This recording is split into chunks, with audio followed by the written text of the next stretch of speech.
আপনি দেখছেন পদানিউজ24.com এর রাত 8:30টার বিশেষ বুলেটিন ফ্ল্যাশ নিউজ। সাথে আছি আমি সুনাইনা নিঝুম। facebook.com/পদানিউজ24 পেজ ফলো করে আমাদের সাথেই থাকুন।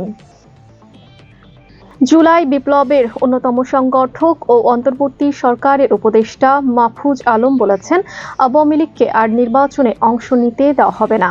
তারা ফেরত এলে আবারও ফ্যাসিবাদ ফিরে আসবে। শনিবার চাঁদপুরে পথসভায় তিনি কথা বলেন। উপদেষ্টা বলেন, বাংলাদেশে দিল্লিপন্থীরা আর সুযোগ পাবে না। বিএনপি, জামাত সহ বাংলাদেশপন্থীরাই এদেশে রাজনীতি করবে। এই দেশে আর কোনো বাকশালের সুযোগ দেওয়া হবে না। ন্যূনতম সংস্কার না করে নির্বাচন নয় জানিয়ে মাহফুজ বলেছেন, ফ্যাসিবাদী হাসিনা সরকার যে প্রতিষ্ঠানগুলো ধ্বংস করে দিয়েছে সেগুলো সংস্কার করে নির্বাচন দেওয়া হবে। ন্যূনতম সংস্কার না করে নির্বাচন দিলে জনগণ তাদের অধিকার পাবে না। বৈষম্য বিরোধী ছাত্র আন্দোলনের অন্যতম সমন্বয়ক ও জাতীয় নাগরিক কমিটির মুখ্য সংগঠক সার্জিস আলম বলেছেন, ফ্যাসিস্ট হাসিনা ও তার সহযোগীরা পাচার করা টাকা ব্যবহার করে গুজব ছড়ানোর মাধ্যমে দেশের মানুষকে বিভ্রান্ত করার চেষ্টা করেছে। শনিবার পঞ্চগড়ে skill development youth summit programme শেষে তিনি কথা বলেন। সার্জিস আলম বলেন, বাংলাদেশের মানুষ বিবেকবান হওয়ায় এই গুজব এখন কেবল বিনোদনের খোরাক। এ সময় তরুণ প্রজন্মের উদ্দেশ্যে তিনি বলেন, গুজবে বিভ্রান্ত না হয়ে নিজেদের স্বপ্ন ও কাজের প্রতি মনোযোগী হতে হবে। বৈষম্য বিরোধী ছাত্র আন্দোলনের অন্যতম সমন্বয়ক বলেন, নতুন বাংলাদেশ গড়ার আন্দোলনে নারীরা সামনের সারিতে ছিল এবং আগামীতেও থাকবে। ছেলেমেয়ে নির্বিশেষে সবাইকে তাদের জায়গা থেকে কাজ করতে হবে। বিএনপির সিনিয়র যুগ্ম মহাসচিব রুহুল কবির রিজভী বলেছেন, ১/১১ এর ভয় দেখিয়ে সমর্থন নিতে চায় অন্তর্বর্তী সরকার, কিন্তু ভয় দেখিয়ে লাভ হবে না। সরকারের চালচলন দেখে মনে হয় এরাই ১/১১ সরকারের ছায়া। শনিবার ঢাকার নয়াপল্টন বিএনপির কেন্দ্রীয় কার্যালয়ে তিনি কথা বলেন। রিজভী বলেন, সবার মতামতের ভিত্তিতে স্বচ্ছ নির্বাচন চায় জনগণ, যা শেখ হাসিনা হতে দেয়নি।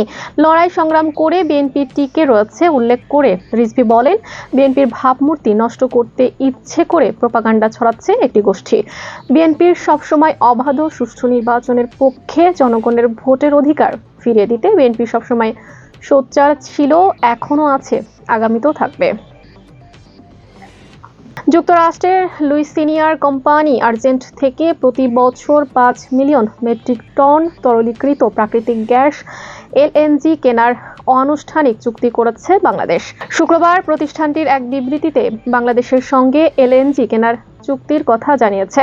রয়টার্সে প্রকাশিত প্রতিবেদনের বরাত দিয়ে প্রধান উপদেষ্টার প্রেস সচিব শফিকুল আলম সংবাদ মাধ্যমকে এই তথ্য জানিয়েছেন।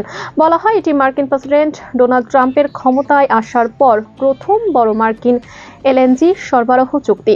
উভয় পক্ষের মতে এটি নতুন প্রশাসনের জ্বালানি খাতে সহায়ক নীতির প্রতি শিল্পের আস্থার প্রতিফলন। ক্ষমতায় আসার পর ট্রাম্প কার্যকরী আদেশের মাধ্যমে জ্বালানি মন্ত্রণালয়ের এলএনজি রপ্তানির লাইসেন্স স্থগিতাদেশ বাতিল করেছেন। বাংলাদেশের বিনিয়োগ উন্নয়ন কর্তৃপক্ষের নির্বাহী চেয়ারম্যান আশিক চৌধুরী বলেন, এ চুক্তি বাংলাদেশের ক্রমবর্ধমান শিল্প খাতের জন্য নির্ভরযোগ্য জ্বালানির সরবরাহ নিশ্চিত করবে এবং যুক্তরাষ্ট্রের সঙ্গে আমাদের কৌশলগত অংশীদারত্বকে আরও শক্তিশালী করবে। গুরুত্বপূর্ণ সব সংবাদ জানতে পদানিউজ24.com এর বিশেষ বুলেটিন ফ্ল্যাশ নিউজ দেখবেন প্রতিদিন রাত 8:30টায়। ফ্ল্যাশ নিউজ দেখতে ফেসবুকে আমাদের ফলো করুন, facebook.com/পদানিউজ24, আর ইউটিউবে সাবস্ক্রাইব করুন, youtube.com/পদানিউজ24 চ্যানেলটি। নিয়মিত দেশ বিদেশের আপডেট সব সংবাদ জানতে ভিজিট করুন মাল্টিমিডিয়া নিউজ পোর্টাল পদানিউজ24.com। পরবর্তী ফ্ল্যাশ নিউজ দেখার আমন্ত্রণ জানিয়ে বিদায় নিচ্ছি আমি সুনাইনা নিঝুম। ভালো থাকুন, সুস্থ থাকুন।